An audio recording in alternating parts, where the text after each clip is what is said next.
The $3.50 coffee mug trembled in Dorothy Freeman's weathered hands as she set it down in front of the man in the $8,000 suit. He didn't look up, didn't say thank you. Just kept barking into his phone about million-dollar acquisitions, while sweat beaded on his forehead even though the air conditioning actually worked. Dorothy's fingers lingered on the table for just a second. Old instincts she'd spent 8 years burying clawing their way back to the surface.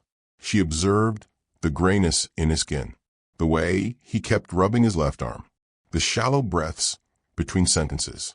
She knew these signs. God help her, she knew them too well. In 90 seconds, those hands that now only carried coffee pots would have to remember what they'd spent nearly a decade trying to forget. But first, if you're listening right now, help me prove something wrong. My grandmother said I wouldn't even reach 1,000 subscribers, but I believe stories like this deserve to be heard. Help me show her that these stories matter by hitting that subscribe button. Subscribe to Letters of the Heart.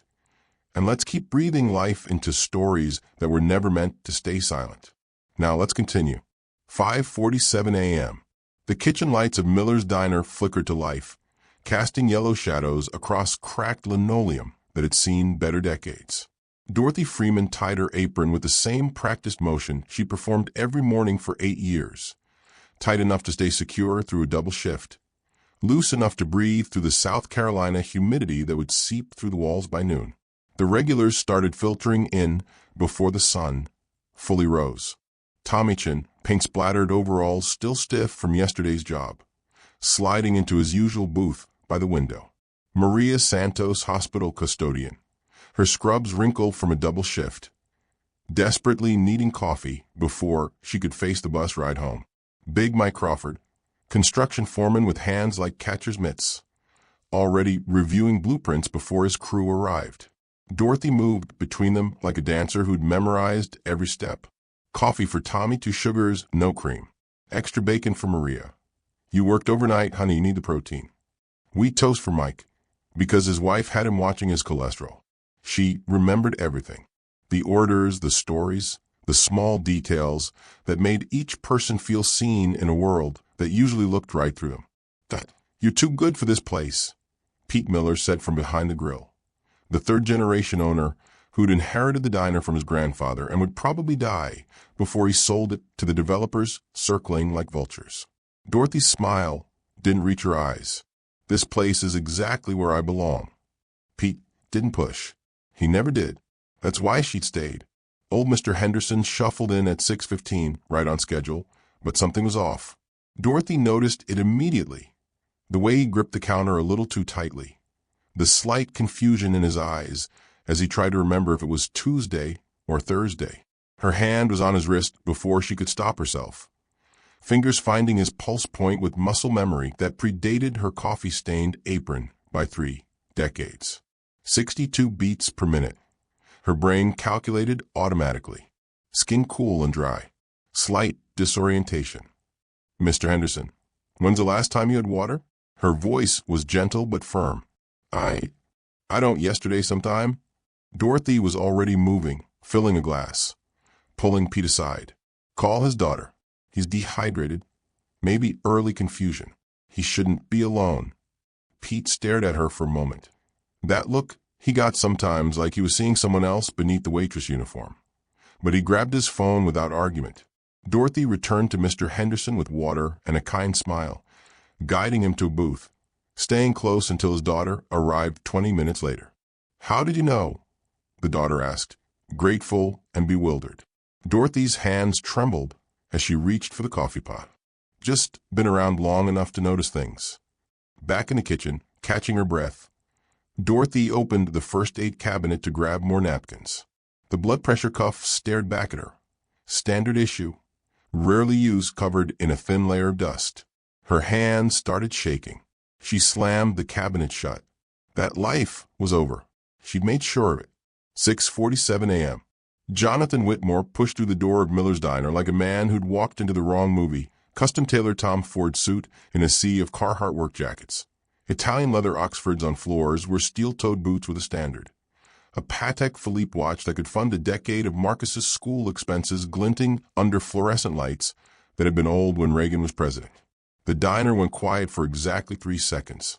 Tommy's coffee cup paused halfway to his lips. Maria looked up from her eggs. Big Mike's blueprint rolled forgotten across the table. Wealth like that didn't wander into places like this. Jonathan didn't notice. He was too busy stabbing at his phone, irritation carving lines across his forehead, completely oblivious to the audience his entrance had commanded. Dorothy approached with a laminated menu that had been wiped clean so many times the words were starting to fade. Morning. Coffee to start. He grunted without looking up, loosening his tie with one hand while his thumb scrolled through emails with the other. Through the phone pressed to his ear, she heard fragments of his conversation. Biotech acquisition. 7:30 meeting. GPS sent me to the wrong address. Dorothy set the coffee down carefully. Take your time with the menu. He waved her away, like swatting a mosquito. But Dorothy couldn't wave away what she was seeing. Couldn't unsee the medical red flags her trained eyes picked up despite 8 years of trying to forget how to look. The slight gray tinge to his skin beneath his expensive tan. The way he kept adjusting his collar, like his tie was strangling him even after he'd loosened it. The fine sheen of sweat on his upper lip, despite sitting directly beneath the working air conditioning vent. The unconscious gesture, his right hand rubbing his left arm over and over while he barked into his phone about quarterly projections. No, Dorothy thought, forcing herself to look away. Not your job anymore. Not your business. Not your... Old instincts whispered warnings she'd spent 8 years trying to silence. She refilled Tommy's coffee with hands that had started trembling again, brought Maria's check, smiled at Big Mike's joke about the weather. But her eyes kept drifting back to the man in the corner booth, the man who was slowly, and without knowing it, dying right in front of her. 7:03 a.m. The sound Jonathan Whitmore made wasn't loud. It wasn't dramatic. It was barely more than a sharp intake of breath, surprise and terror combined into a single, gasping syllable. But in the sudden silence that followed, it might as well have been thunder. His iPhone clattered against the laminated menu, spinning across the table. His right hand clutched his chest, fingers digging into the expensive fabric of his shirt like he was trying to reach through his own ribcage. His eyes went wide, not with pain yet, but with the unmistakable recognition that something catastrophic was happening inside his body, something completely beyond his control. The gray tinge Dorothy had noticed earlier flooded across his entire face, draining him of color in seconds. His mouth opened, but no sound came out, just short, panicked gasps, breath coming in desperate sips like a drowning man breaking the surface. His body began to slump forward. The construction foreman half rose from his seat, frozen in that terrible space between recognition and action. Tommy's coffee cup stopped halfway to his lips. Maria's fork clattered against her plate. The entire diner held its breath. Dorothy stood 10 feet away, coffee pot in hand, rooted to the cracked linoleum floor. And suddenly she wasn't in Miller's diner anymore. She was in her kitchen. Their kitchen. Tom's face going gray, his hand reaching for her brain screaming the protocol, assess airway, check pulse, begin compressions. But her body frozen in denial. Because this wasn't a patient in the ICU. This was her husband, the man who'd kissed her goodbye that morning and promised to fix the cabinet door. And medical knowledge was useless when the only thing her hands could do was shake. Not again. Please God, not again. The voice in her head was vicious. You couldn't save him. 32 years of training and you stood there like a statue while he died on the kitchen floor. What makes you think you can save anyone? But another voice cut through, younger, steadier, belonging to the 14-year-old boy who'd asked her just last week why she never talked about being a nurse. Grandmother, you taught me that brave isn't not being scared. Brave is being scared and doing it anyway. Dorothy's legs moved before her mind caught up with the decision. The coffee pot thudded onto the nearest table. Her worn sneakers squeaked against the linoleum. She dropped to her knees beside Jonathan's booth, her waitress uniform touching the dirty floor, feeling every one of her 67 years in her joints, but moving with the precision of someone who'd done this hundreds of times.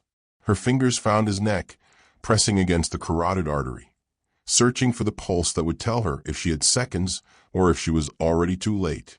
What she felt there, the thready, irregular flutter beneath her fingertips, made her blood run cold. Dorothy's brain shifted into a mode she thought she'd locked away forever. The chaos around her, gasped someone shouting, "Call 911." Chair scraping faded to white noise. Her vision narrowed to the man in front of her. Not a billionaire, not a dismissive customer who hadn't bothered to learn her name. Just a patient, a body in crisis, a life slipping away, pulse thready, irregular. Her voice came out clinical, stripped of the gentle drawl she used for taking orders. Approximately 40 beats per minute. Skin cold, clammy. Breathing shallow, labored. Her hands moved on autopilot, checking his airway, tilting his head back slightly, watching the rise and fall of his chest. Insufficient. He was coding right in front of her. Dorothy looked up, and the command in her voice stopped every frozen person in their tracks. "Pete, call 911. Tell them cardiac arrest. Male in his 50s, possible myocardial infarction. Tell them we need an ambulance at Miller's Diner on King Street now." She pointed at Big Mike. "You, help me get him on the floor. His back needs a hard surface." Nobody moved. They just stared at her. The waitress who'd been refilling their coffee for 8 years, suddenly barking orders like a field general. Move. They moved. But Rebecca Chun moved faster. Jonathan's executive assistant, 30-something and sharp as broken glass, had been in the bathroom when it happened. She burst back into the dining room, designer heels clicking urgently, and took in the scene with instant horror. "Don't touch him." Rebecca lunged forward, grabbing Dorothy's arm. "Who the hell do you think you are? Help is coming. You don't need to." Dorothy shook her off without breaking eye contact with Jonathan. "Help is 12 to 15 minutes away in morning traffic. He doesn't have 12 minutes. You're a waitress. And he's dying." Dorothy's voice cut through the hysteria like a scalpel. "So you can help me, or you can get out of my way, but you will not stop me from trying to save his life." For a split second, Rebecca looked ready to physically pull Dorothy away from her employer. Pete stepped between them. Rebecca let her work. His voice was quiet, but absolute. "I've seen that look before. She knows what she's doing." Big Mike's construction calloused hands were surprisingly gentle as he helped Dorothy ease Jonathan from the booth to the floor. The man's dead weight was harder to manage than Dorothy remembered. Or maybe she was just older, weaker. Further from the 35-year-old ICU nurse who'd moved patients twice her size without breaking a sweat. No time for doubt. She positioned herself beside him, knees on the hard floor, and checked his pulse again. Weaker. Faster. Wrong. He's going into full arrest. She looked at Pete. "First aid kit." Now, her hands found the center of his chest, lacing her fingers together, positioning her weight directly over his sternum. Muscle memory took over.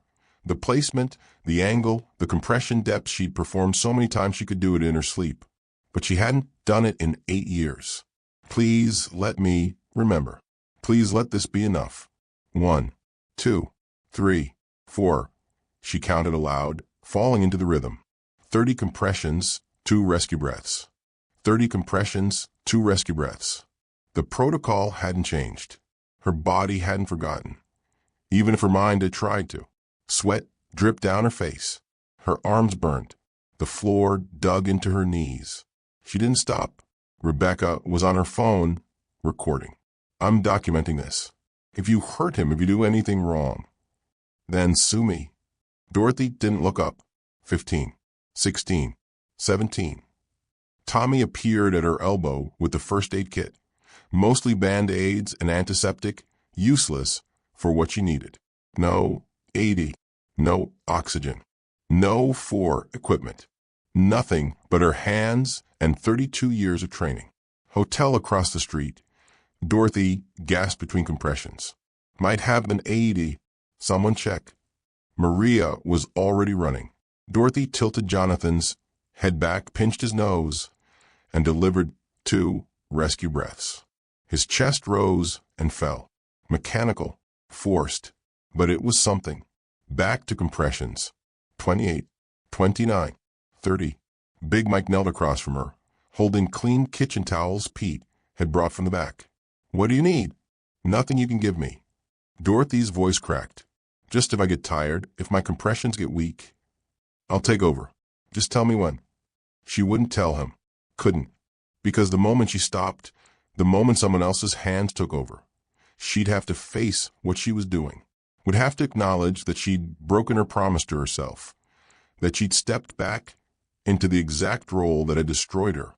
Stay with me. She whispered it without realizing. Stay with me. But she wasn't talking to Jonathan. She was seeing Tom's face. Tom's kitchen floor. Tom's eyes going distant while she stood frozen and useless. The nightmare that played on repeat every time she closed her eyes. Tears mixed with sweat. Her arms screamed. She kept counting. Stay with me. Don't you dare. Her voice broke. Don't you dare make me fail again.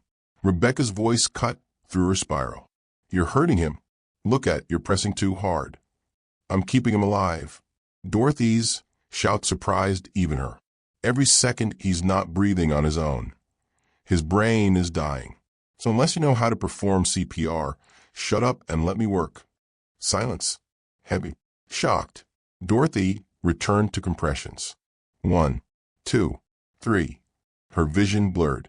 Not just from sweat, from exhaustion, from fear, from the terrible, crushing weight of knowing that if this didn't work, if he died right here on this dirty diner floor, it would prove what she'd believed for 8 years, that she'd never been good enough, that Tom's death wasn't bad luck, it was her failure, that walking away from medicine was the only honest thing she'd ever done, because she was never qualified to hold life in her hands.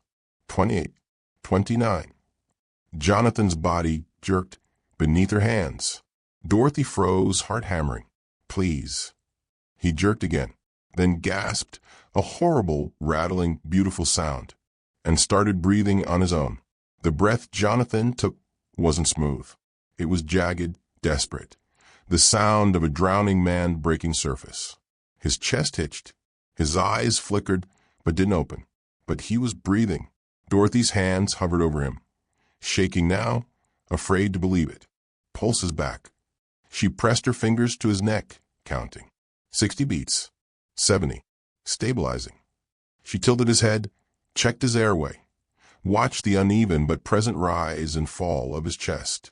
Then, moving with practiced efficiency despite her trembling hands, she rolled him carefully into the recovery position. On his side, head tilted, airway clear. If he vomits, he won't aspirate like this, she explained to Big Mike, who watched with something like awe. Keep him on his side. Monitor his breathing. If it stops again, I come get you. Rebecca stood frozen, phone still in her hand. Her expression caught somewhere between shock and fury. What did you do to him? Dorothy didn't look at her. Couldn't. She was too busy checking Jonathan's pupils with a tiny flashlight from Pete's keychain. Both responsive to light, thank God, and monitoring the pulse at his wrist. I did CPR. His heart stopped. I restarted it. Her voice came out flat, stripped of emotion. The clinical mask she'd worn in the ICU.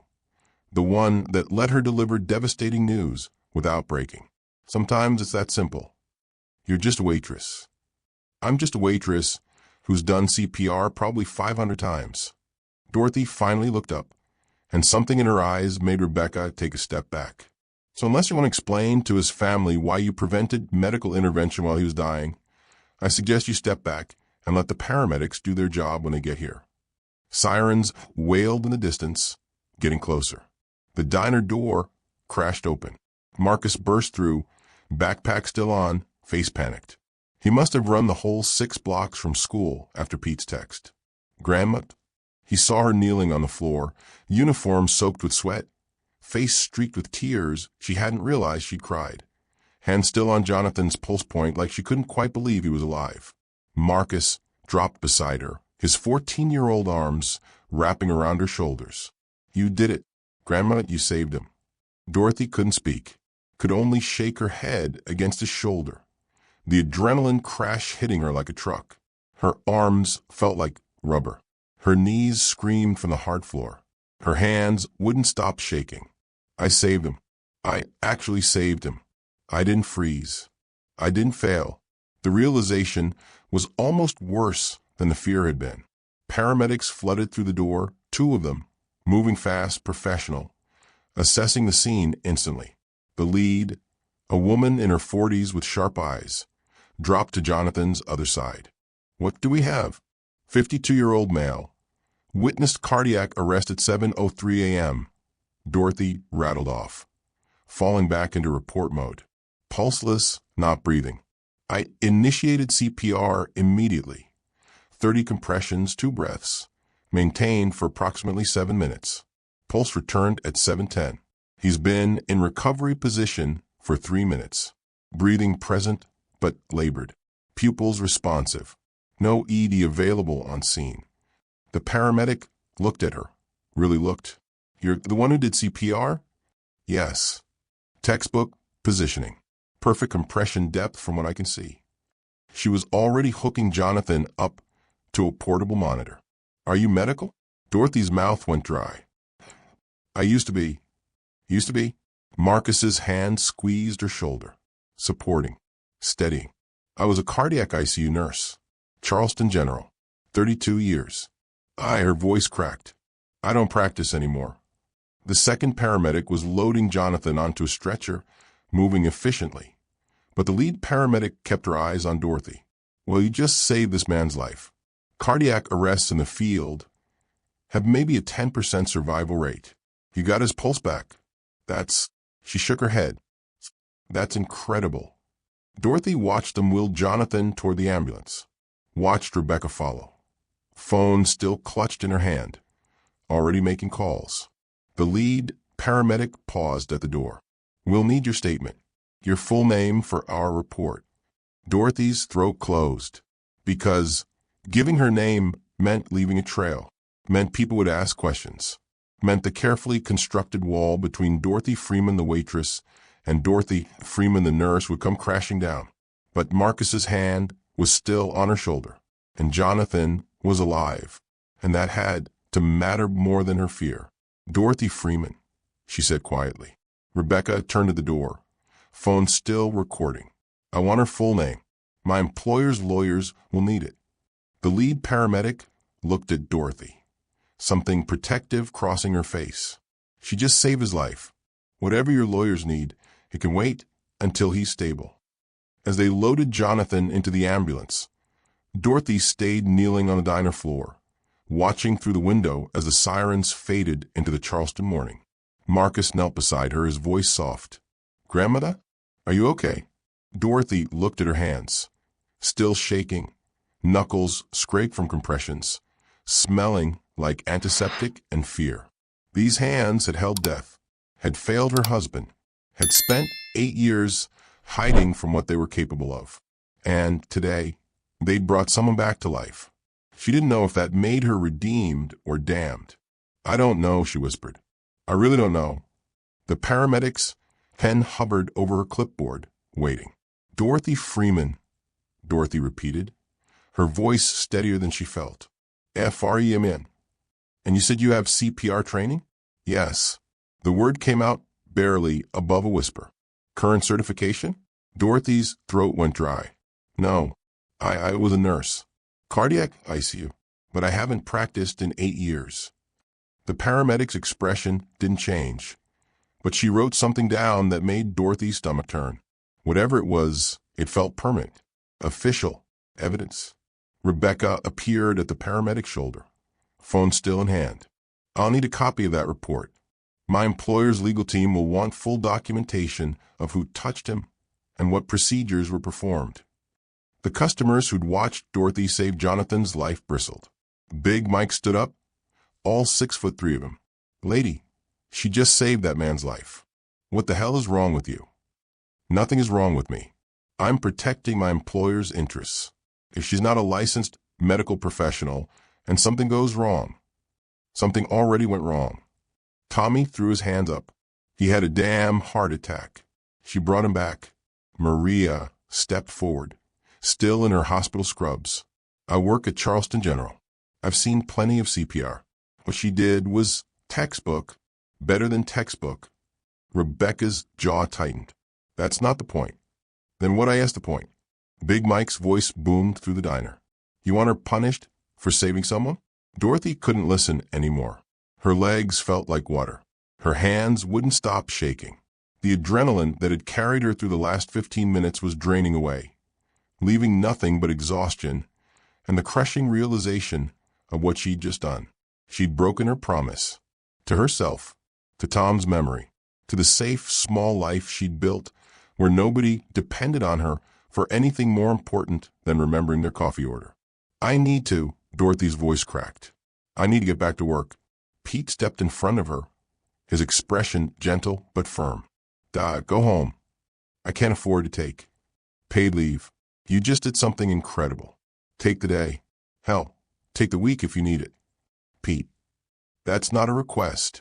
He squeezed her shoulder. Go home. I'll handle the lunch rush. Marcus was already at her side, his backpack slung over one shoulder, his hand finding hers. Come on, Grandma. Let's go upstairs. The studio apartment above the diner had never felt smaller. One room serving as bedroom, living room, and kitchen. A bathroom the size of a closet. Furniture from thrift stores and yard sales, held together by determination and wood glue. The twin bed where Marcus slept pushed against one wall. Dorothy's full bed against the other. It wasn't much, but it was theirs. Safe, simple. A life where the worst thing that could happen was a burned batch of hash browns or a rude customer who didn't tip. Dorothy sat on the edge of her bed and started to cry. Not delicate tears, not quiet ones. Deep, wrenching sobs that shook her whole body. 8 years of suppressed grief and terror pouring out all at once. Marcus sat beside her. Didn't say anything. Didn't tell her it was okay or that everything would be fine.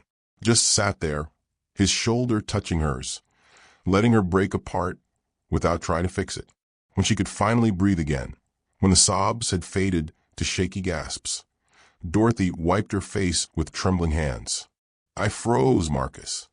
Her voice was raw. For 3 seconds, I froze, just like with Tom. But then you didn't freeze. Marcus's voice was quiet. Cert, you moved. That's what matters. I swore I'd never do that again. Never put myself in that position. Never hold someone's life in my hands and risk. She couldn't finish. Risk failing. Risk freezing again. Risk proving that Tom's death wasn't bad luck or medical inevitability, but her personal failure as a nurse, as a wife, as a human being.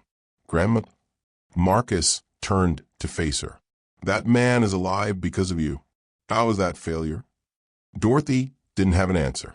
The phone rang at 6:47 p.m. Dorothy stared at it like it might bite her.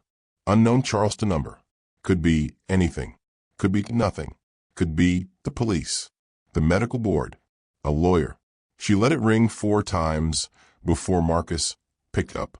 Hello? Yes, she's here. May I ask who's calling? His eyes went wide. Yes, hold on, please. He covered the mouthpiece. It's Charleston General Hospital.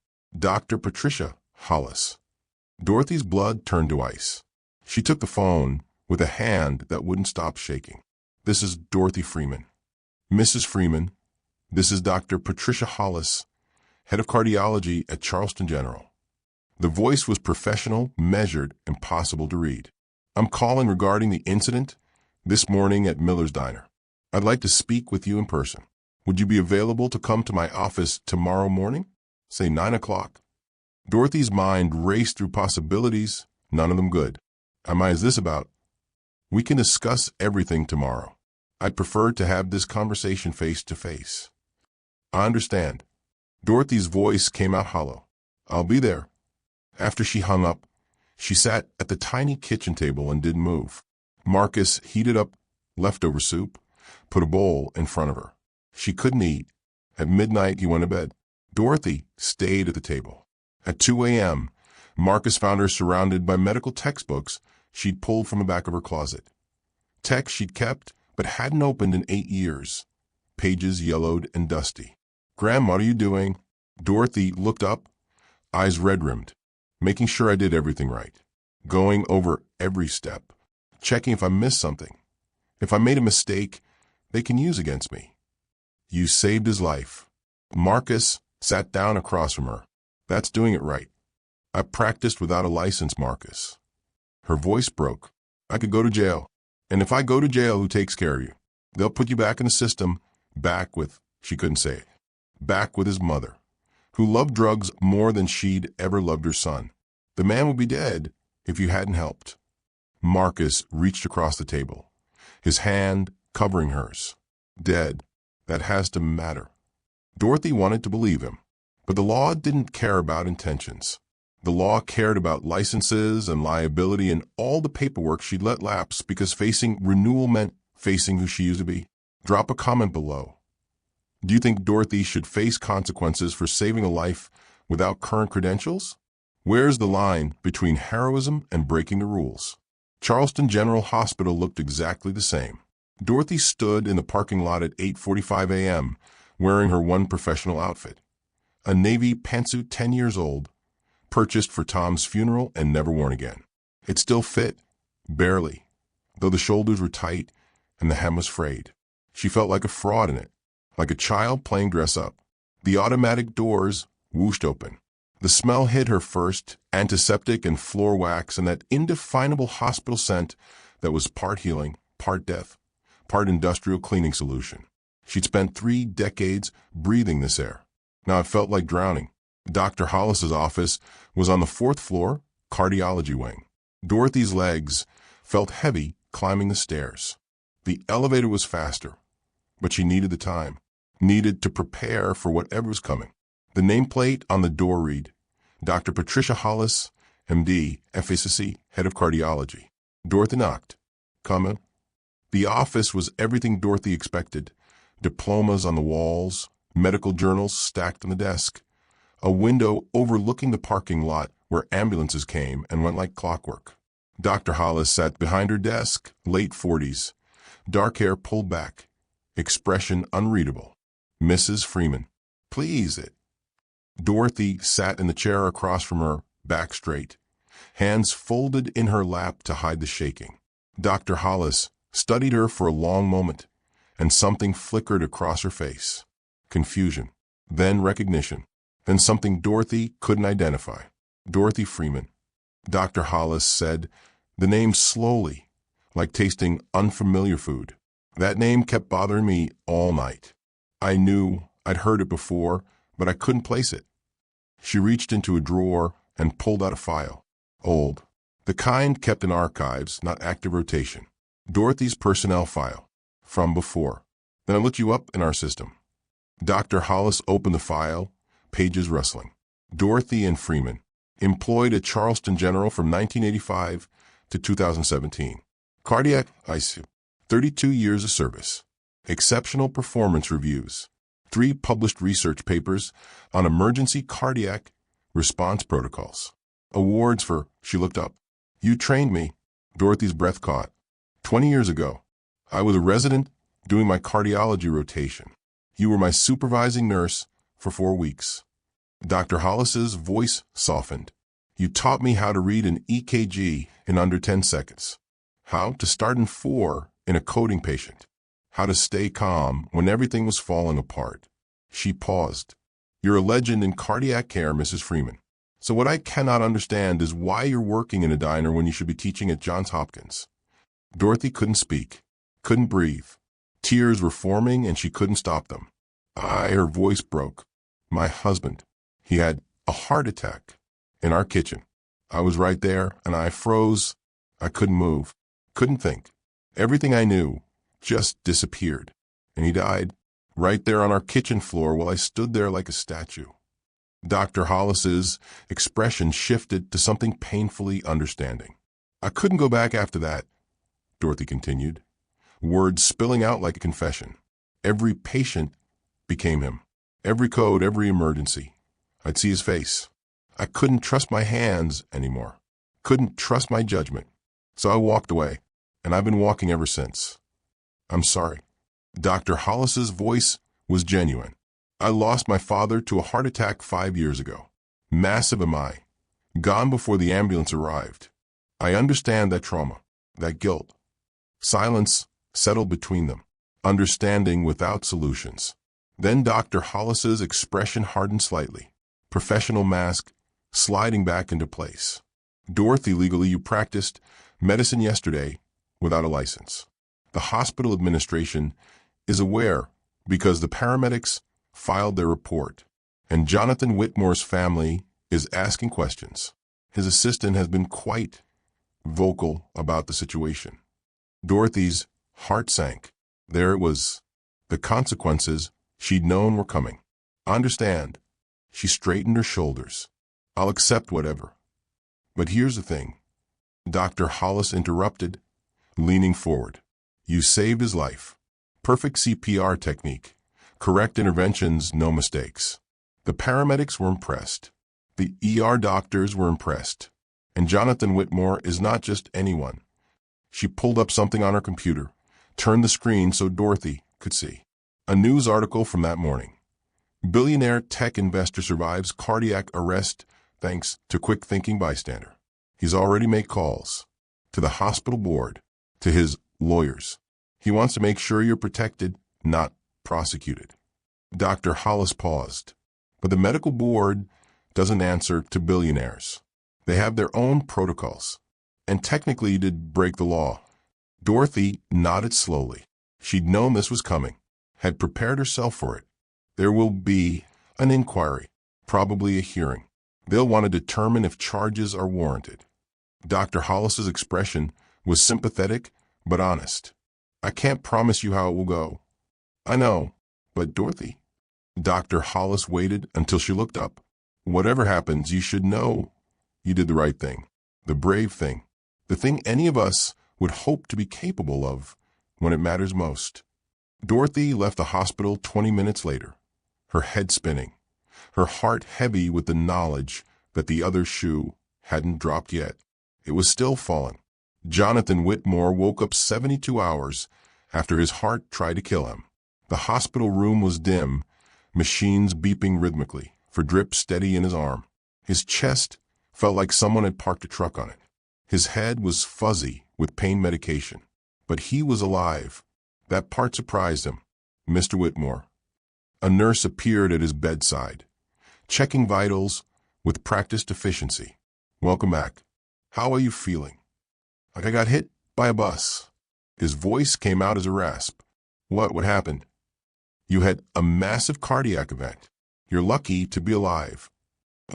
The word rattled around in his drug fog brain. He didn't feel lucky. He felt broken. Rebecca appeared in the doorway, phone in hand as always, relief flooding her usually composed face. Jonathan, thank God. Rebecca. He tried to sit up and immediately regretted it. How long have I been? 3 days. They kept you sedated to let your heart recover. She moved closer, lowering her voice. There's something you should know about what happened at the diner. Jonathan listened as she explained. The cardiac arrest, the waitress who performed CPR, the paramedics arriving, the complication of unlicensed practice. Wait, Jonathan's head was clearing, anger burning through the medication fog. She saved my life and you're concerned about paperwork. It's not that simple. It is exactly that simple. His heart monitor beeped faster, and Rebecca glanced at it nervously. She saved my life, Rebecca. I would be dead. Dead. Do you understand that? A doctor entered Dr. Ramirez, according to his badge. Mr. Whitmore, I need you to stay calm. Your heart is still healing. Then tell me what happened. All of it. Dr. Ramirez pulled up a chair. You had a myocardial infarction. Massive. Your left anterior descending artery was 90% blocked. Without immediate intervention, survival rate is under 10%. The woman who performed CPR on you, she kept your brain oxygenated, kept your heart circulating blood until paramedics arrived. You quite literally owe her your life. The weight of it settled over Jonathan like a blanket. He'd been minutes from death, second maybe, and some diner waitress he'd barely acknowledged had decided he was worth saving. I want to thank her. His voice was firm despite the exhaustion. Rebecca, give me your contact information. Rebecca hesitated. There's a complication. She practiced medicine without a license. There could be legal issues. Then we'll handle the legal issues. Get me her information. Now, the door opened again. A younger woman entered, eyes red from crying. Exhaustion carved into her features. Jonathan's daughter. Dad. Emily's voice broke. She was at his bedside in 3 steps, her hand finding his. I thought I'd lost you. I'm okay. I'm okay. You're not okay. You had a heart attack. A bad one. She was a medical resident. She knew exactly how close he'd come. Dad, they told me what happened about the woman at the diner. I'm going to thank her as soon as I can get out of this bed. Dad. Emily's expression shifted to something professional. Clinical. I need to know exactly what she did. The specific interventions. Can you tell me? Rebecca recounted what she'd witnessed. And Jonathan watched his daughter's face change as she listened. Surprise. Then recognition. Then something like, the technique she used. Emily's voice was quiet. Dad, that's Freeman's protocol. We learned about it in medical school. It's the gold standard for solo responder cardiac intervention. Freeman's protocol? Jonathan's foggy brain tried to make the connection. Named after the researcher who developed it, Dorothy Freeman. Emily pulled out her phone, typing quickly. She published groundbreaking work on emergency cardiac response in the field. Her techniques are taught in every medical program in the country. She looked up from her phone, eyes wide. Dad, Dorothy Freeman worked at Charleston General for over 30 years. She's a legend in cardiac nursing. Rebecca had gone pale. The waitress is Dorothy Freeman? The Dorothy Freeman was... Emily's fingers flew across her screen. She stopped practicing 8 years ago. License lapsed. No one knows why she just disappeared from medicine. Jonathan stared at the ceiling, pieces clicking together. A legendary cardiac nurse hiding in a diner, saving his life with techniques she pioneered, and now facing legal consequences for it. Rebecca. His voice was steel. Call our lawyers, all of them, and get me the name of the best medical malpractice attorney in the state. No, the country. Dorothy Freeman isn't facing this alone. Dorothy returned to work on day 5. The diner felt different. The customers looked at her differently. Not like the invisible waitress who knew their orders, but like something else. Something uncomfortable. Hero. That's what Big Mike called her when she refilled his coffee. Dorothy hated it. She was taking order from the new customer in booth for when the door opened and a man in a suit walked in. Not the expensive kind Jonathan wore. The cheap, official kind that meant government or legal. Her hand started shaking before he even reached her. Dorothy Freeman? Yes. You've been served. He handed her an envelope, turned, and left. The diner went silent. Everyone watching. Dorothy's hands trembled as she opened it. The letterhead made her stomach drop. Whitmore Holdings Legal Department. She couldn't breathe, couldn't focus. The words swam on the page.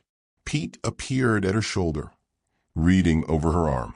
They're investigating you for saving a man's life. It wasn't a lawsuit. That was somehow worse. It was a deposition request. A medical board inquiry notification. Official documentation that her worst fear was coming true. I knew this was coming. Dorothy's voice was hollow. I broke the law. That's bullshit. Big Mike slammed his hand on the table. You saved his life. The law doesn't care. Dorothy folded the letter with shaking hands. The law says I practiced medicine without a license. That's a crime. Then the law is wrong. Tommy stood up. We were there. We saw what you did. We'll testify. I'm starting a petition. Big Mike pulled out his phone. Everyone in Charleston needs to know what happened. How you're being treated. Please don't. Dorothy's voice cracked. I just want to go back to being invisible. But invisible wasn't an option anymore. By that evening, the story had hit local social media. Someone had filmed part of the incident on their phone. The video was grainy, shaky, but clear enough. Dorothy performing CPR, Rebecca try and stop her. The moment Jonathan started breathing again. Local waitress saves billionaire's life. Now faces investigation. The comments section exploded. She's a hero. Leave her alone. Rules exist for a reason. She practiced without a license. Would you rather he died? Is that better? What if she'd made a mistake? Who's liable then? Dorothy couldn't look at it. Couldn't read the support or the criticism. All of it made her feel exposed, vulnerable, like standing naked in front of a crowd. The Medical Board of South Carolina scheduled a hearing. 2 weeks away, Marcus found her that night staring at the letter, tears streaming silently down her face. They're going to take you away. Her voice was barely a whisper. And then what happens to you? Marcus knelt beside her chair. Grandmother, stop. That's not going to happen. You don't know that. I know you saved a man's life. I know everyone who was there saw it. I know you're the bravest person I've ever met. His voice was fierce. And I know they'd be wrong. So wrong. And everyone will see that. Dorothy wanted to believe him. She really did. The diner went silent when Jonathan Whitmore came through the door. It had been 10 days since his cardiac arrest. He looked thinner, moving carefully. But alive. Very much alive. Rebecca pushed his wheelchair, Emily walking beside him. And every customer in Miller's diner turned to stare. Phones came out immediately. This would be all over social media in minutes. Dorothy was in the kitchen when Pete called her name. She emerged, wiping her hands on her apron, then froze when she saw who was waiting. Jonathan's eyes found hers across the diner. Mrs. Freeman. She couldn't move, couldn't speak, just stood there holding a dish rag, feeling every single year of her 67 on this planet. I understand you saved my life. Dorothy's voice came out small. The paramedics saved your life. I just kept things going until they arrived. That's not what they told me. Jonathan's voice was gentle but firm. They said without your intervention, I would have died before they got there. For minutes. That's how long they said I had. You gave me 14. Awkward silence filled the diner. The only sound was the sizzle of Pete's grill. Why didn't you tell anyone you were a nurse? Jonathan asked quietly. Dorothy's throat tightened. I'm not anymore. Haven't been for 8 years. Emily stepped forward, and something in her expression made Dorothy's heart skip. But you were Dorothy Freeman. The Dorothy Freeman. Cardiac ICU, Charleston General. Published research on emergency cardiac response. Dorothy's world tilted. How did you? Because I'm a medical resident, and we studied your work. You're in our textbooks. Emily's voice was filled with something like reverence. The protocol you used on my father. It's called Freeman's Protocol. You literally wrote the research paper we study in medical school. If anyone on earth was qualified to save him, it was you. Dorothy couldn't breathe. The walls were closing in. Everyone was staring. Phones recording. Her secret, 8 years of carefully maintained invisibility, was shattering in real time. And now you're facing an investigation. Jonathan's voice hardened. For using that expertise to save me. I don't have a license anymore. I practiced medicine without. You practiced humanity. Jonathan cut her off. You saw someone dying and you acted. And I won't let you be punished for it. Dorothy shook her head, tears forming. You don't understand what you're. Rebecca. Jonathan didn't take his eyes off Dorothy. Call our lawyers, all of them, and get me the name of the best medical malpractice attorney in the state. No, the country. Jonathan, I already have David Chun on standby. He's the best healthcare attorney on the East Coast. Good, because Dorothy Freeman isn't facing this alone. Dorothy's legs gave out. Pete caught her before she could fall, guiding her to the nearest chair. I can't let you do this, she whispered. I can't let you spend your money on. You saved my life. Jonathan's voice was absolute. The least I can do is make sure you don't lose yours for it.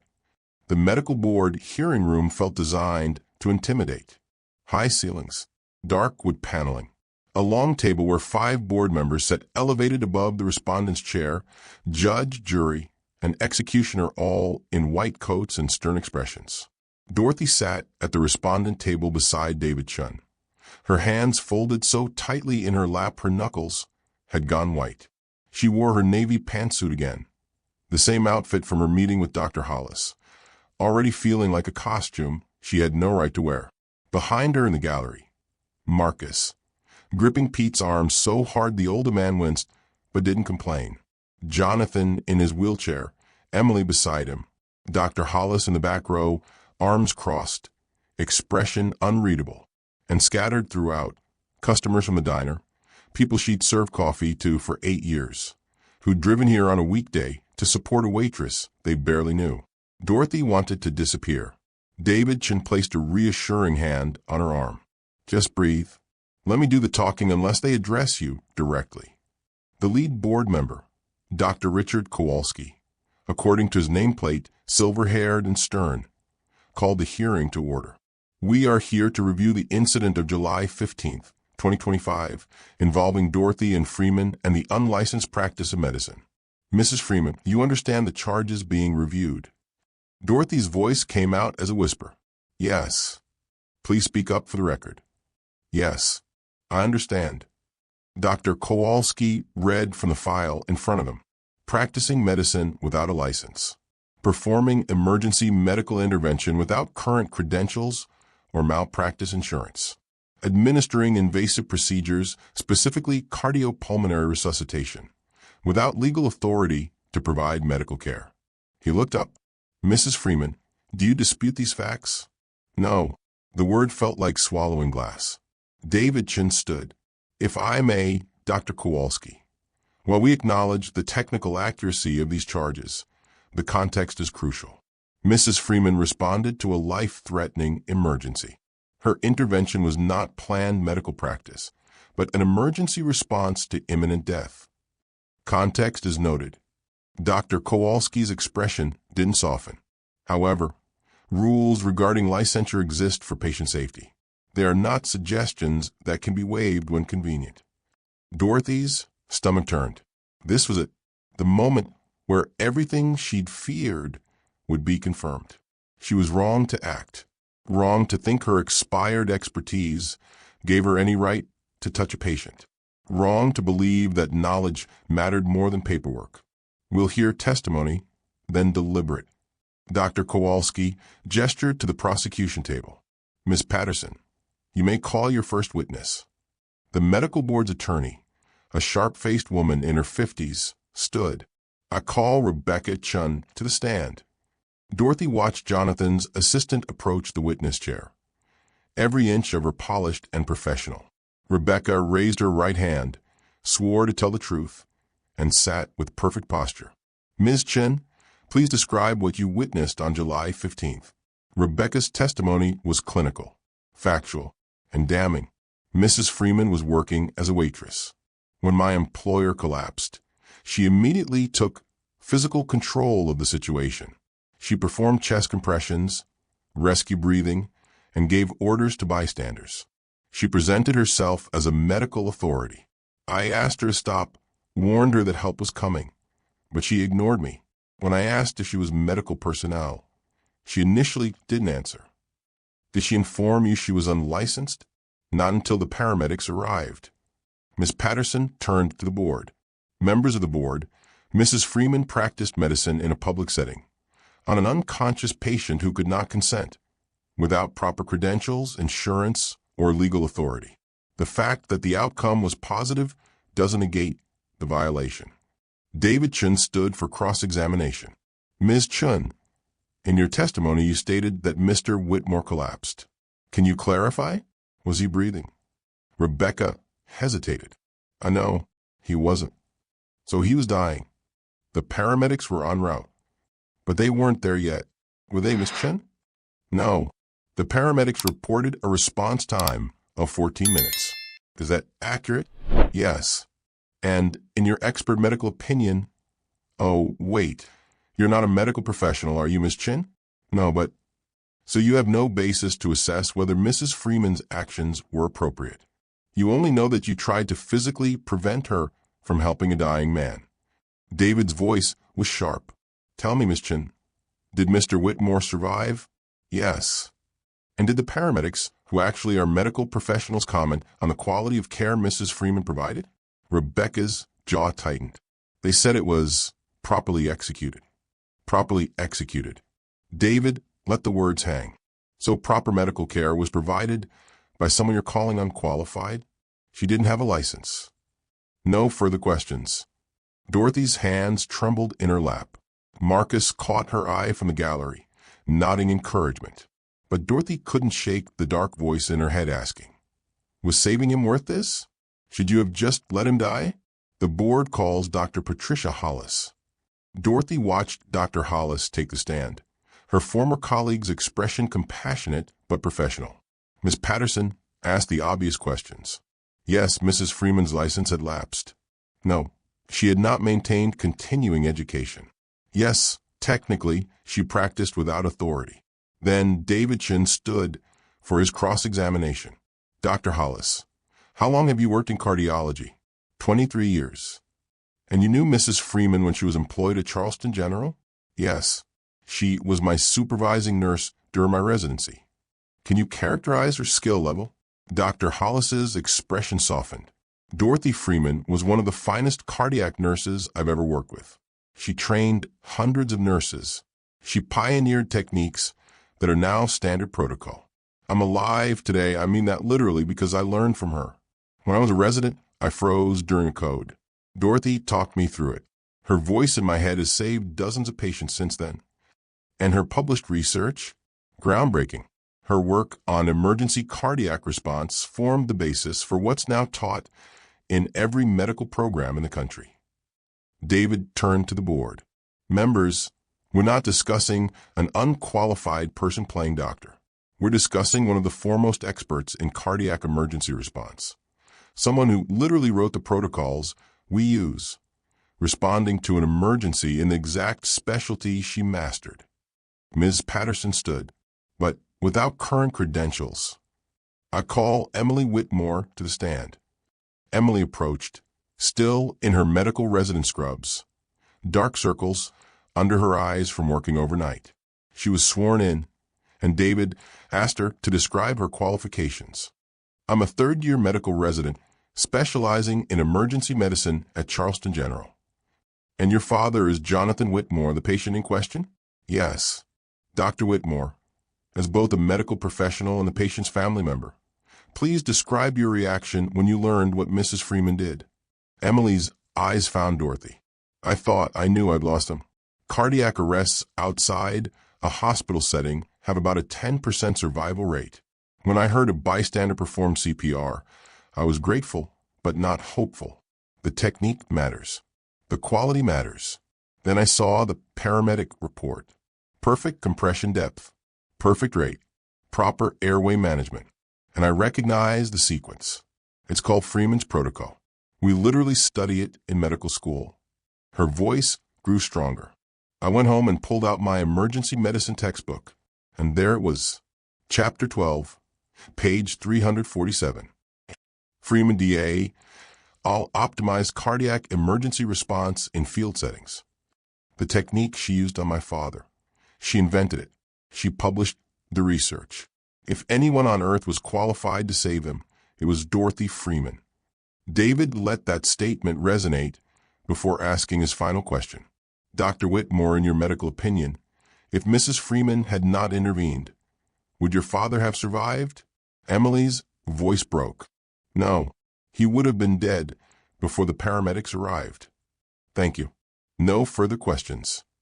The board called Jonathan to testify. He moved slowly to the stand, still weak, but determined. Ms. Patterson tried to keep her questioning clinical. Did he consent to treatment? Could he have refused? Was he aware of Mrs. Freeman's license status? Jonathan's answer was simple. I was unconscious, dying. Mrs. Freeman didn't ask permission because dead men can't give it. She just acted. David's cross-examination was brief. Mr. Whitmore, in your own words, please tell the board what happened. Jonathan looked directly at the board members. I ignored chest pain for 3 weeks. I was in Charleston for a business acquisition, a biotech company worth $200 million. I told myself I was too busy for a doctor, too important to slow down for something like health. I was an idiot. His voice grew quiet. And I would be a dead idiot if not for Dorothy Freeman. She saw a man dying and she acted. She used her expertise, her training, her courage, everything she'd spent 32 years developing, to save my life.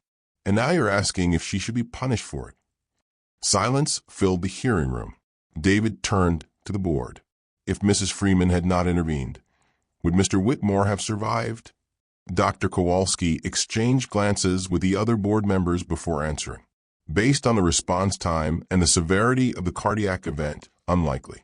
Survival rate would have been under 5%. So your position, David's voice was quiet but devastating, is that Dorothy Freeman should have let him die. That compliance with licensing requirements is more important than a human life. That's not what I said. Then what are you saying? Because from where I'm sitting, this board is prosecuting a woman for saving a life. Dr. Kowalski's expression tightened. We're reviewing whether. Members of the board. Dorothy's voice cut through the room. Everyone turned. David Chin panicked. This wasn't planned. Dorothy stood slowly, her legs shaking, but her voice steady. I understand I broke rules. I accept that. I let my license lapse because I couldn't face being a nurse anymore. My husband died in our kitchen while I stood there frozen, and I couldn't forgive myself for that failure. So I hid. For 8 years I hid. Tears streamed down her face, but she didn't wipe them away. But I'm a nurse. Was a nurse. I am a nurse. I don't even know anymore. I took an oath once, and that oath doesn't expire just because paperwork does. When someone is dying in front of you, and you have the knowledge to help. Her voice broke. I couldn't live with myself if I didn't try, even if it cost me everything. The hearing room was silent. Dorothy sat back down exhausted, certain she'd just sealed her fate. Dr. Kowalski looked at his fellow board members. They conferred in whispers Dorothy couldn't hear. Then he turned back to face her. This board will recess to deliberate. We'll reconvene in 1 hour with our decision. The hour felt like a lifetime. Dorothy sat in the hallway outside the hearing room, unable to look at anyone. Marcus held her hand so tightly her fingers went numb, but she didn't pull away. Pete paced.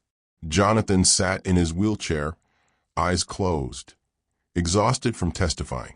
Emily kept checking her phone, then putting it away, then checking it again. David Chin tried to offer reassurance. You did well in there. Your testimony was powerful. Dorothy couldn't respond, because powerful didn't matter if the board decided that rules mattered more than lives. The door opened. The board is ready.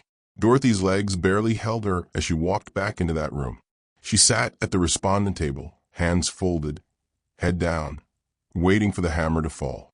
Dr. Kowalski cleared his throat. The sound echoed in the silent room.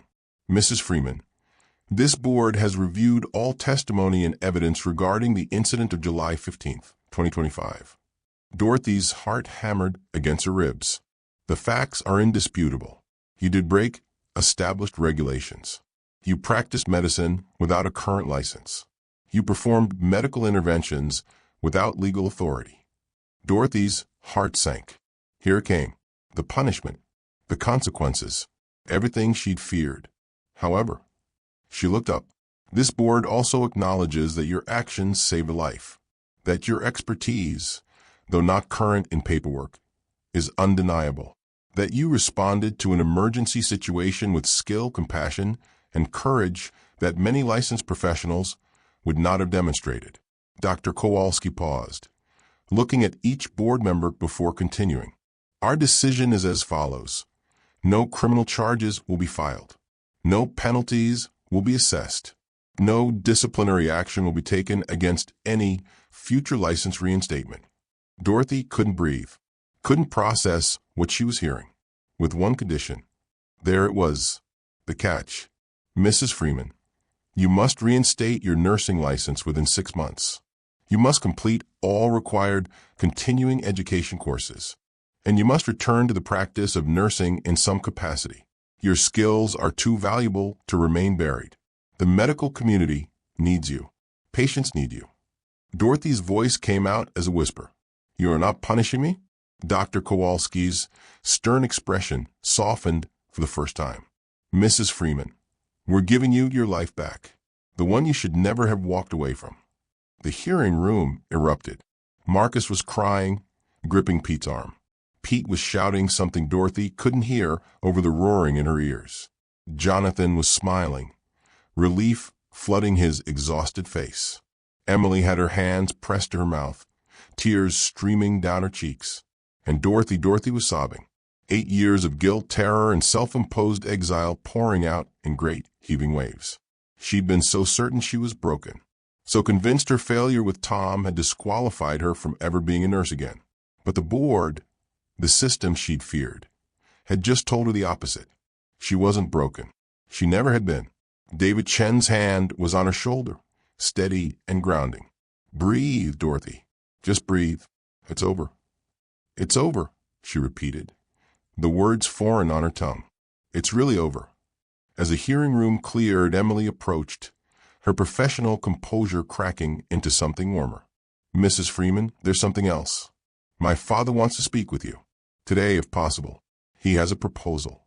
Dorothy was too exhausted to be nervous, too relieved to care what came next. Okay, yes, whenever he wants. Jonathan's hotel suite was nothing like Dorothy expected. She'd imagined opulence, marble and gold, the kind of luxury she'd only seen in magazines.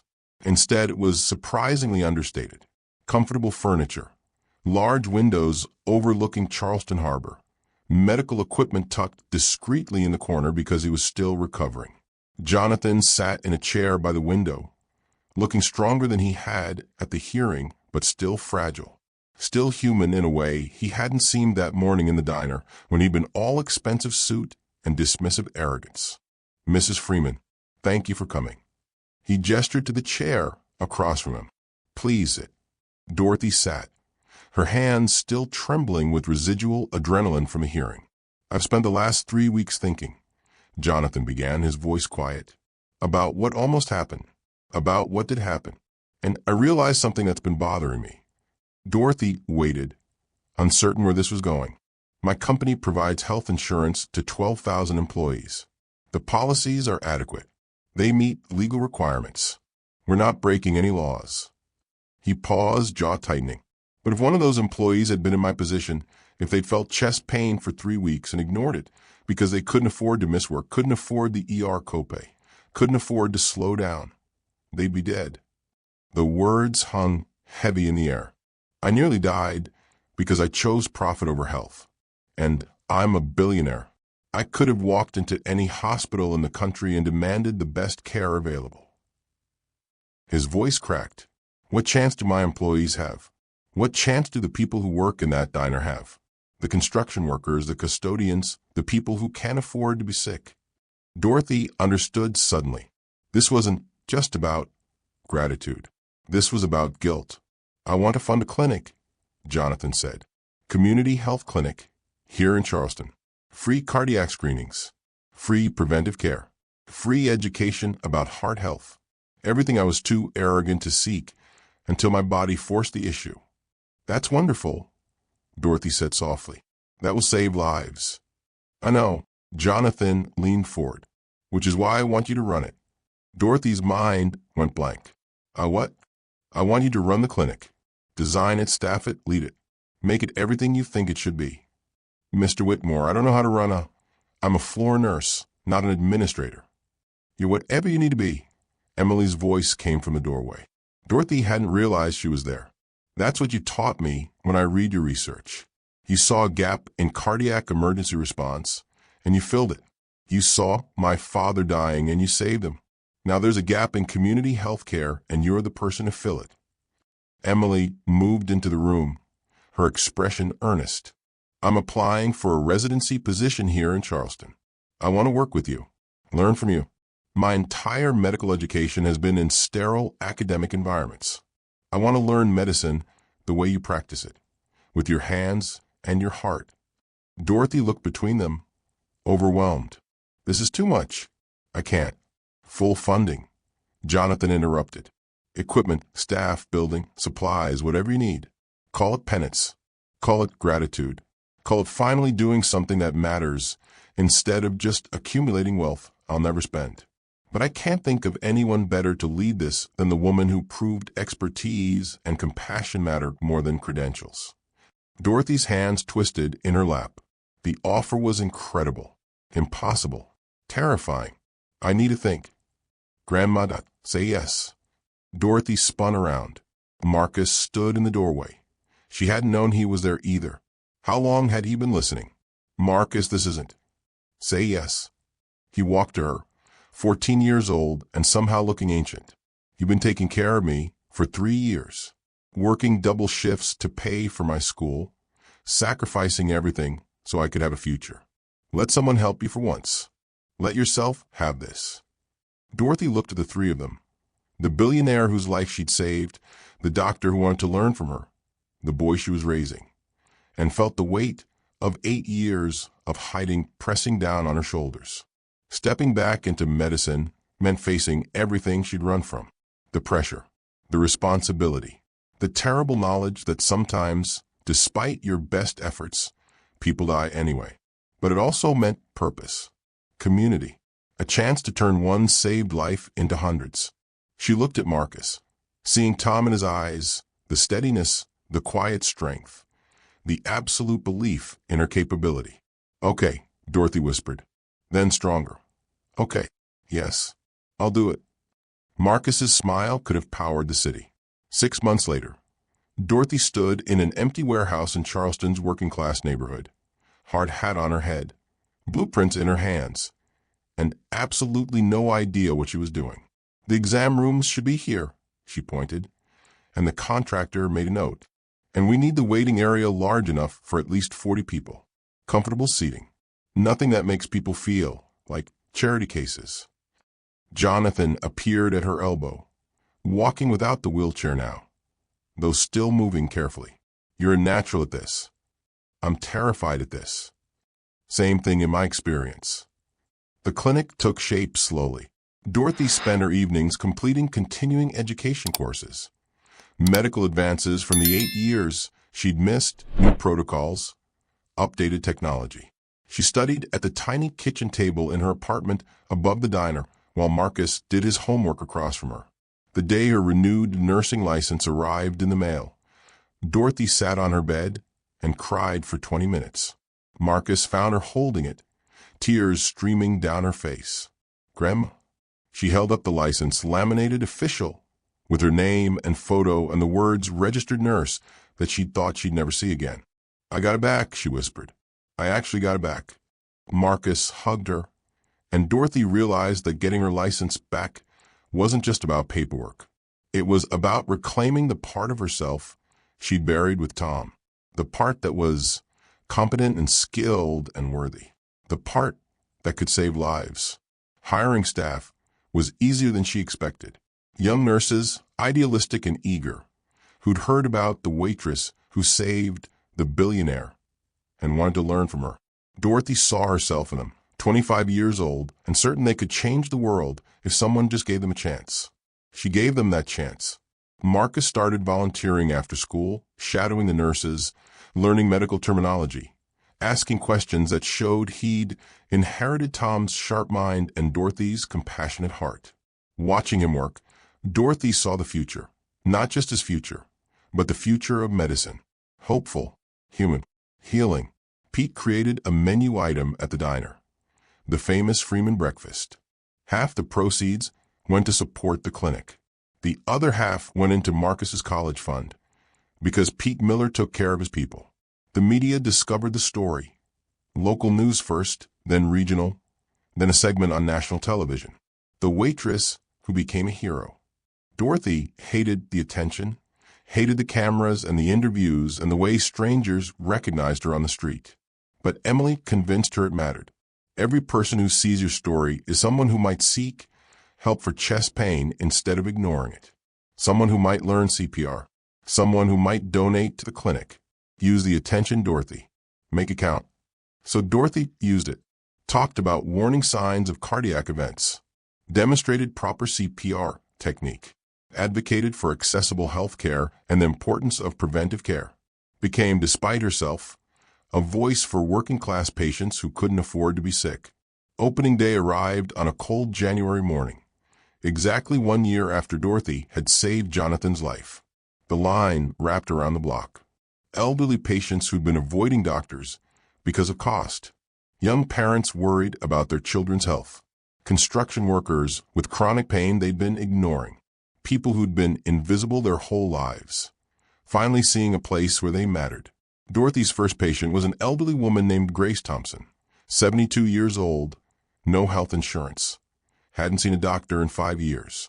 Dorothy's hands, steady now, confident, found the irregular heartbeat immediately. A murmur that needed follow-up, caught early enough to treat. We'll get you scheduled with cardiology, Dorothy said gently. No cost. We'll take care of you. Grace started crying. I thought I'd just die when my time came. Didn't think I had options. You have options now, Dorothy promised. That's why we're here.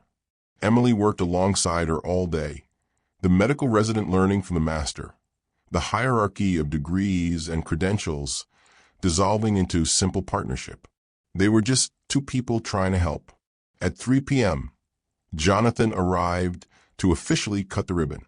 He'd recovered well, though he still tired easily and moved with the caution of someone who'd felt his mortality. The crowd gathered, patients, staff, media, community members. Big Mike was there and Tommy and Maria from the hospital. Rebecca even showed up, looking uncomfortable but present. Pete brought coffee and pastries for everyone because that's what Pete did. Jonathan's speech was brief. This clinic exists because Dorothy Freeman taught me that life is fragile, second chances are precious. And the greatest wealth isn't what you accumulate. It's what you give back. She saved my life. Now she's saving yours. Thank you, Dorothy, for showing us all what heroism actually looks like. The applause was deafening. Dorothy stood beside him, tears streaming down her face, Marcus's hand in hers, and felt something she hadn't felt in 8 years. Purpose. If this story moved you, subscribe so you don't miss what happens next, and share this video with someone who needs to be reminded that it's never too late to reclaim the life you were meant to live. 1 year and 3 weeks after saving Jonathan Whitmore's life, Dorothy stood outside her old house and couldn't make her feet move forward. The house looked different. The new owners had painted it blue instead of the cream color she and Tom had chosen. The garden was now full of roses instead of tomatoes, but it was unmistakably the same place. The place where Tom died. The place where she'd frozen. The place she'd been avoiding for 8 years. Emily stood beside her, patient and quiet. You don't have to do this today. Yes, I do. Dorothy's voice shook. The anniversary of Jonathan's cardiac arrest is next week. The clinic is thriving. Marcus is thriving. I'm thriving. But I'm still carrying this weight, and I can't move forward until I go back. Marcus, Jonathan, and Pete waited by the car, giving her space but staying close enough to help if she needed it. Emily had been the one to suggest this.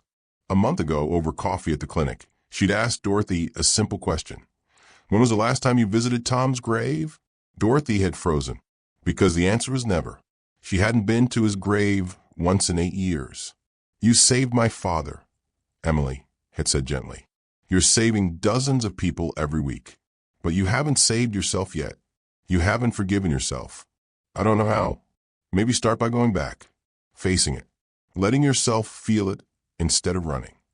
So here Dorothy stood, legs heavy as concrete, heart hammering, staring at a blue house that used to be cream and trying to find the courage to knock on the door. Emily squeezed her hand. Healing isn't just moving forward. Sometimes it's going back. Dorothy knocked. The woman who answered was young, maybe 30, with a toddler on her hip. She looked confused until Dorothy explained, haltingly, apologetically, that she used to live here, that her husband had died here, that she needed to see the kitchen just once. The woman's expression softened immediately. Of course. Come in. Take all the time you need. The house smelled different, looked different.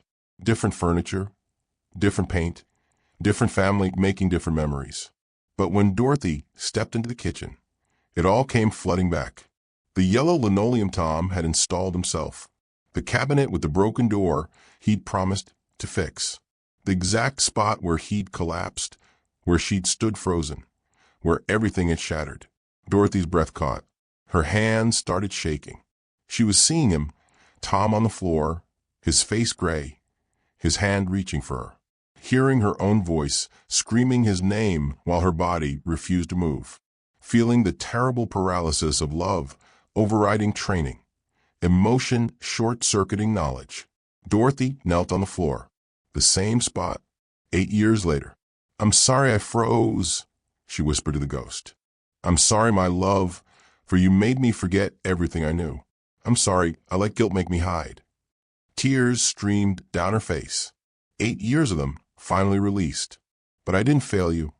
The realization hit her like lightning. The heart attack failed you. Biology failed you. The universe failed you. I was just human. Finally, terribly human. She'd spent 8 years believing her medical knowledge should have been stronger than her love, that being a nurse meant she shouldn't have frozen. But she'd been wrong.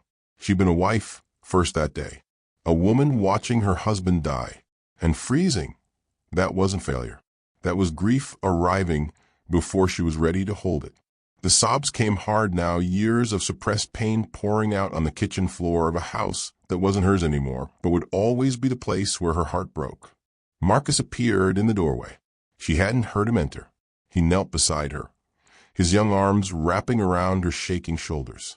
"Your great Uncle Tom would have loved you," Dorothy whispered against his hair. "He would have been so proud of the man you're becoming." "I think he knows, Grandma." Marcus's voice was steady. "I think he's been watching you become yourself again." They stayed there for a long time, holding each other on the floor where Tom died, until the weight Dorothy had carried for 8 years finally started to lift. That night, Dorothy dreamed. She was in her old kitchen, not the new owner's blue kitchen, but hers and Tom's, exactly as it had been. Yellow linoleum, broken cabinet, the smell of coffee and morning light.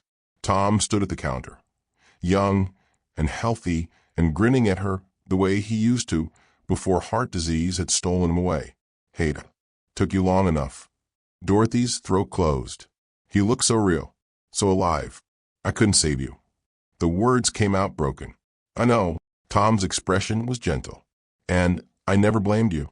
Not for a second. But I blamed myself. I know that too." He moved closer, and even in the dream, Dorothy could feel his presence, warm and solid and everything she lost. "But you saved that man. You're saving people every day now. You're teaching Marcus about courage. You're exactly who you were always meant to be. I miss you." Dorothy was crying now. "God, Tom, I miss you so much." "I know, but you don't have to hide from life because I'm not in it." His voice was firm, loving. "Live, Dorothy. Live big and loud and messy.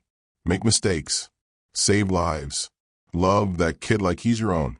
Be the legend everyone keeps saying you are." He was fading. Dorothy could see through him now, the kitchen becoming translucent. "I'm proud of you," Tom said as he disappeared. "Always was. Always will be." Dorothy woke in her small apartment above the diner, tears on her face, but something else in her chest. Not the crushing weight she'd carried for 8 years. Peace. She whispered into the darkness of her room. "Goodbye, Tom. Thank you for letting me go."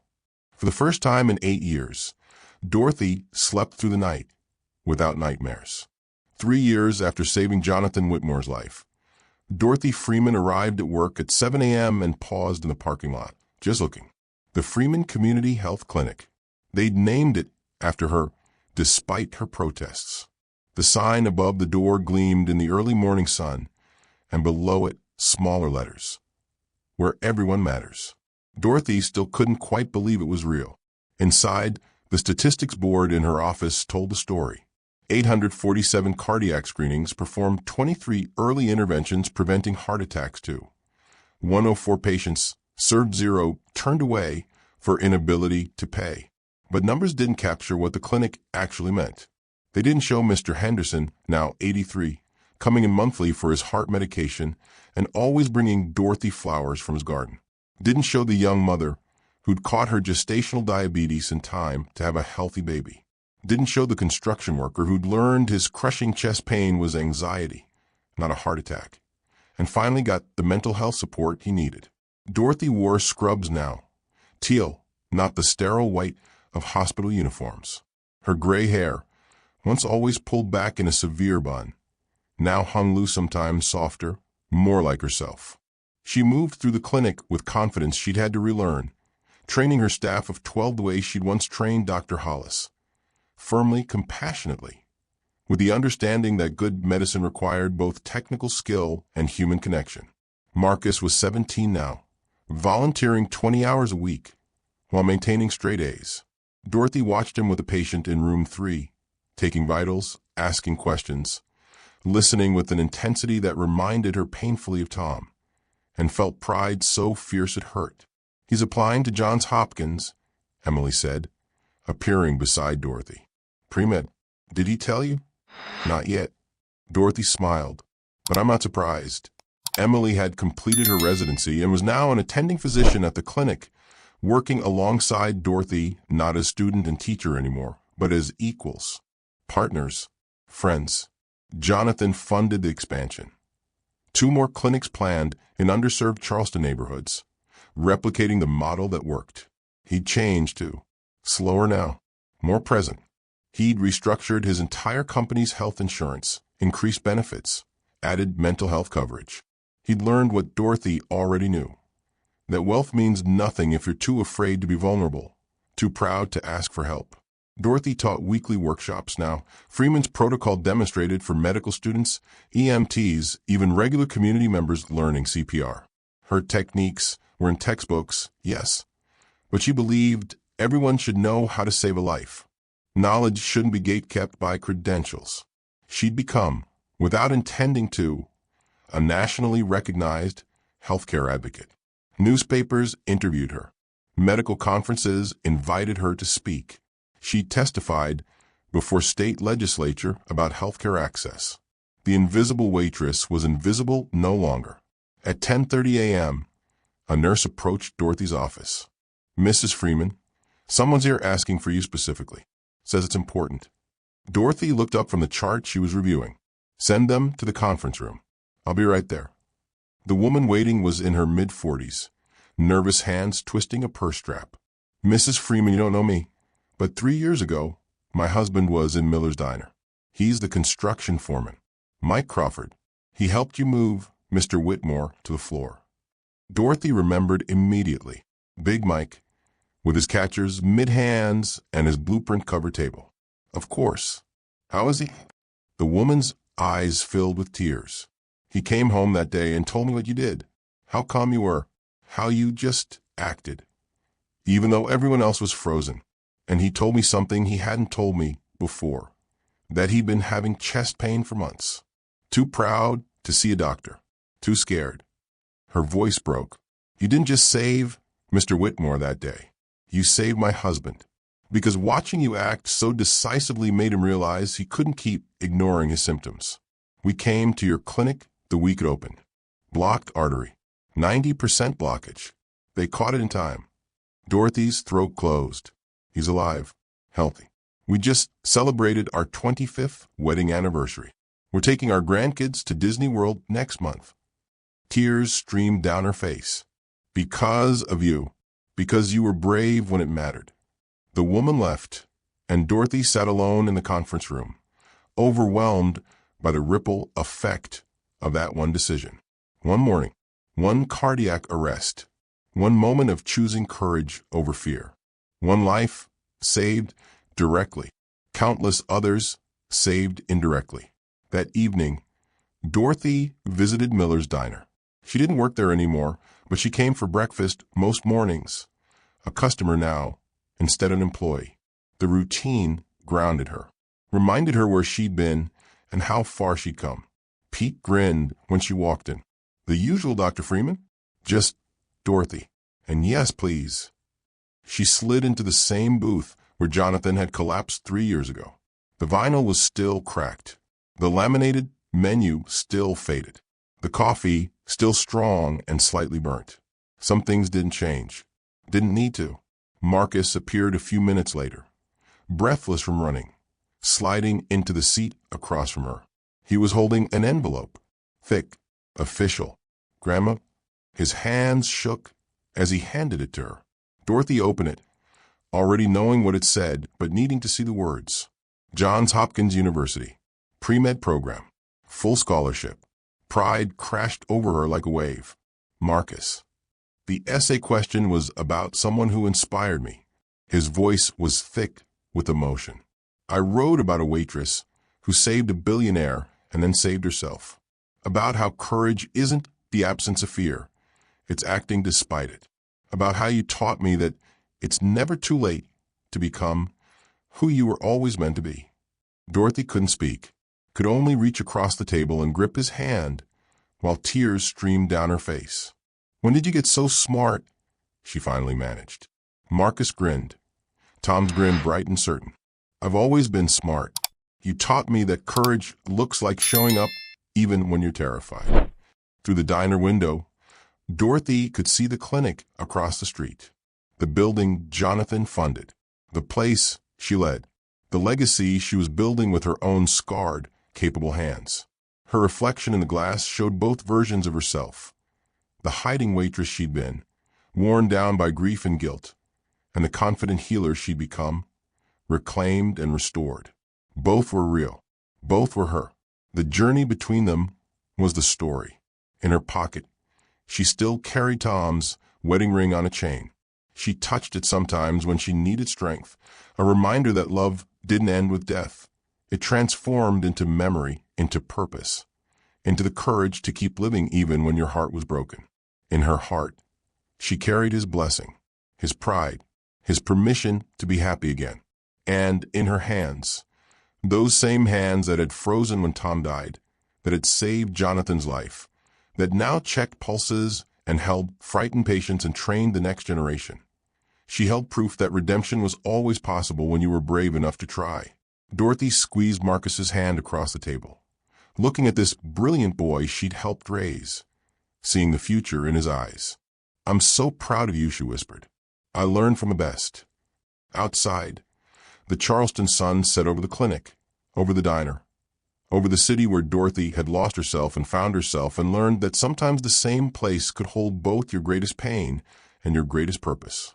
She'd been a nurse, then a widow, then a waitress. Now she was all of those things and none of them. She was simply Dorothy Freeman, a woman who'd learned that healing others required first healing yourself, and that it was never, ever too late to reclaim the life you were meant to live. If Dorothy's journey inspired you, drop a comment telling us about a time you had to face your fears. Subscribe for more stories about ordinary people doing extraordinary things. And remember, it's never too late to become who you were always meant to be.